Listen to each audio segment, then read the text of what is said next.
Lebih dalam lagi sekarang. Jika presiden adalah pemegang kekuasaan tertinggi, Dubes sekarang minta persetujuan DPR. Semua balik ke DPR. Anda mau bilang check and balance? Check and balance apa kalau kemudian seperti itu? Gitu. Dan pada saat yang sama ketika Anda memperlakukan pasal 6 ayat 1, maka sesungguhnya telah terjadi pergeseran kekuasaan itu pada presiden sebagai tadi yang disebut oleh Patrick, ayam the law. Artinya Undang-Undang Dasar 2002 memberlakukan authoritarian legalism. Ulang. Undang-Undang Dasar 2002 pada hakikatnya merujuk pada pasal 6A ayat 2, dia memberlakukan authoritarian legalism. Itu yang kita lihat. Jadi kalau sudah politik berantakan, demokrasi berantakan, sosiologi berantakan, ketemu berantakan di ekonomi, maka berantakan negeri kejadian. Apalagi saya tambahin terusin sedikit. Apalagi Anda menerapkan kebijakan perekonomian yang statusnya apa yang kita sebut sebagai financialization.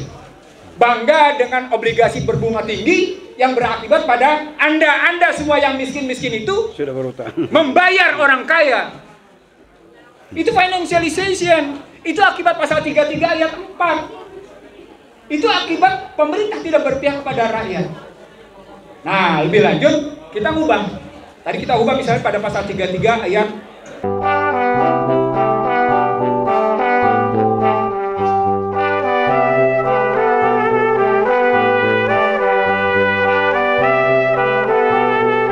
inkonsistensi. Ya, kita kembali ke Undang-Undang Dasar 45 sesuai dengan apabila itu Majelis 1999 itu.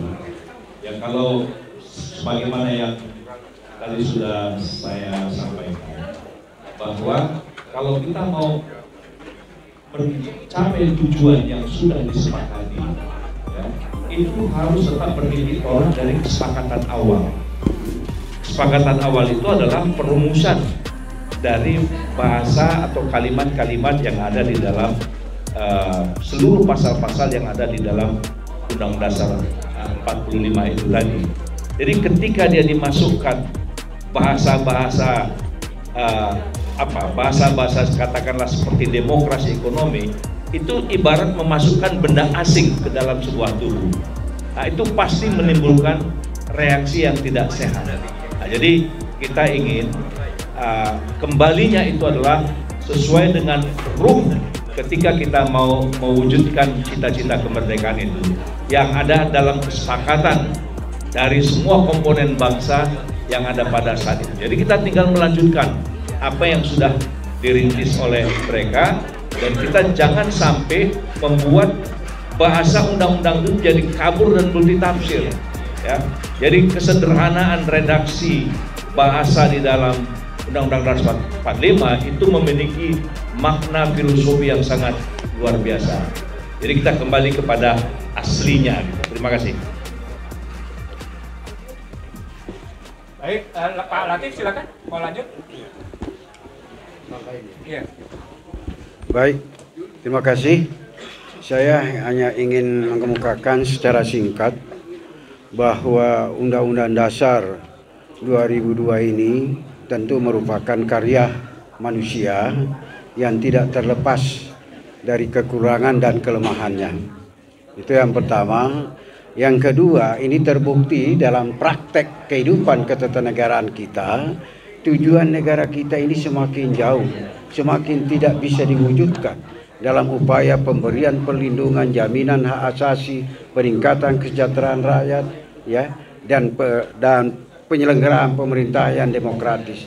Semua itu ini akibat daripada Undang-Undang Dasar 2002. Karena itulah baik dalam konteks konstitusionalitas maupun landasan filosofis, sosiologis yang tadi dikemukakan oleh Pak Dr. Ihsanuddin, itu betul-betul sangat fundamental dasar pemikirannya. Ini bukan acak-acakan mau kembali Undang-Undang Dasar yang notabene banyak orang keberatan. Kalau yang demikian itu tadi sudah pasti kehilangan komitmen kebangsawanannya sebagai bangsa yang nasionalis. Saya kira itu. Makasih dari saya, Bang. Pertanyaan pertama tadi, setelah ini ngapain? Presiden Konstitusi melanjutkan pembahasan perubahan Undang-Undang Dasar 45. Kami sudah membahas tadi pertanyaan wartawan yang Anda kami sudah membahas kurang lebih dari 36 pasal yang ada di Undang-Undang 45. Kami sudah membahas kurang lebih 6 pasal. Dan tapi yang kami bahas 6 pasal pertama adalah 6 pasal-pasal inti. Misalnya pasal 1, pasal 2, pasal 3, lalu berkaitan dengan pasal 3. Itu kami sudah bahas, bahkan kami sudah mencoba menyempurnakan tanpa kemudian mengubah aslinya. Kami sudah sampai di situ. Yang kedua, tindak lanjutnya ngapain? Kami akan melanjutkan pembahasan sampai dengan selesai.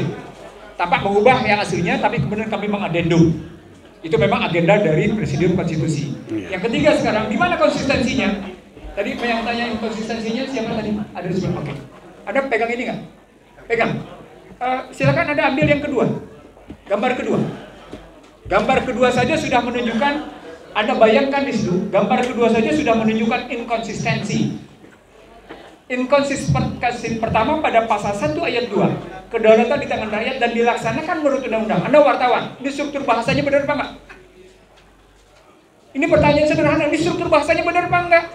Dari aspek ini aja udah kelihatan ada masalah. Berikutnya, inkonsistensinya. Anda menggunakan pasal yang namanya pasal 2 ayat 1. MPR terdiri atas anggota DPR dan DPD yang dipilih melalui pemilihan umum. Ini konsisten nggak dengan Pancasila? Oke, itu pertanyaan. Berikutnya kita lihat di pasal 6A ayat 2. Pasangan calon presiden dan calon wakil presiden diusulkan oleh partai politik atau gabungan partai politik peserta pemilihan umum sebelum pelaksanaan pemilihan umum. Anda tinggal lihat bagan ini, bagan terakhir ini. Bos, lihat bagan di sini. Bagan ini membuktikan inkonsistensi yang mendasar dan mendalam. Jadi, dalam perspektif itulah kita melihat inkonsistensi teori, konsepsi, dan paradigma. Sebagaimana temuan Komisi Konstitusi. Temuan lebih lanjutnya adalah bagaimana kami melihat demokrasi ekonomi yang dianut dalam pasal 33 ayat 4 tidak cocok dengan pasal 33 ayat 1, 2, dan 3. Inkonsisten dia. Inkonsisten secara teori sebagai konsepsi dan paradigma. Lebih lanjut kami melihat lagi lebih dalam lagi. Kita lihat lebih dalam lagi sekarang. Jika presiden adalah pemegang kekuasaan tertinggi, Dubes sekarang minta persetujuan DPR. Semua balik ke DPR. Anda mau bilang check and balance? Check and balance apa kalau kemudian seperti itu? Gitu. Dan pada saat yang sama ketika Anda memperlakukan pasal 6 ayat 1, maka sesungguhnya telah terjadi pergeseran kekuasaan itu pada presiden sebagai tadi yang disebut oleh Patrick, ayam the law. Artinya Undang-Undang Dasar 2002 memberlakukan authoritarian legalism. Ulang. Undang-Undang Dasar 2002 pada hakikatnya merujuk pada pasal 6A ayat 2, dia memberlakukan authoritarian legalism. Itu yang kita lihat. Jadi kalau sudah politik berantakan, demokrasi berantakan, sosiologi berantakan, ketemu berantakan di ekonomi, maka berantakan negeri kejadian. Apalagi saya tambahin terusin sedikit. Apalagi Anda menerapkan kebijakan perekonomian yang statusnya apa yang kita sebut sebagai financialization.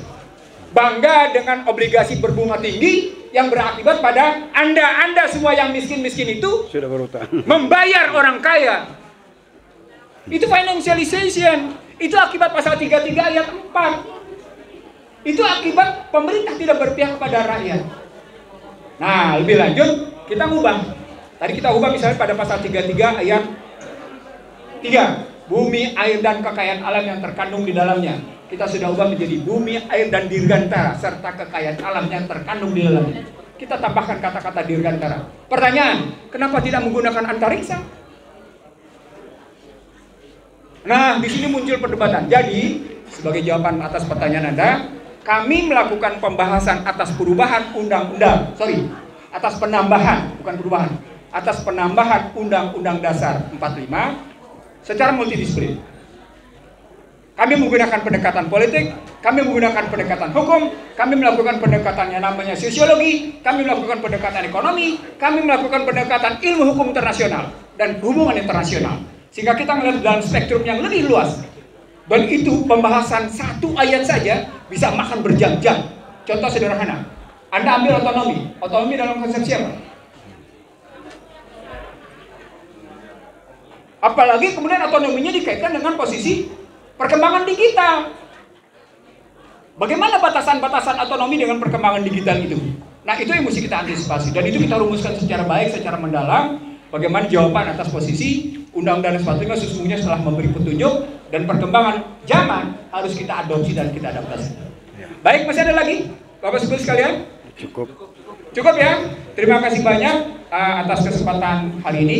Mudah-mudahan kita mampu menyelamatkan bangsa ini yang sudah ditunggir kerusakan mendalam, yang sudah berada dan ditunggir kerusakan secara struktural. Saya ingin mengatakan pada Anda, perdebatan saya dengan teman-teman di luar sana membuktikan kita terperangkap dalam materialisme radikal, dan kita harus berhenti dari keterperangkapan materialisme radikal. Nah itu yang kita kehendaki di balik Undang-Undang 45 yang kita jadikan kajian, batu uji, lalu kemudian kita ubah. Terima kasih. Assalamualaikum warahmatullahi wabarakatuh.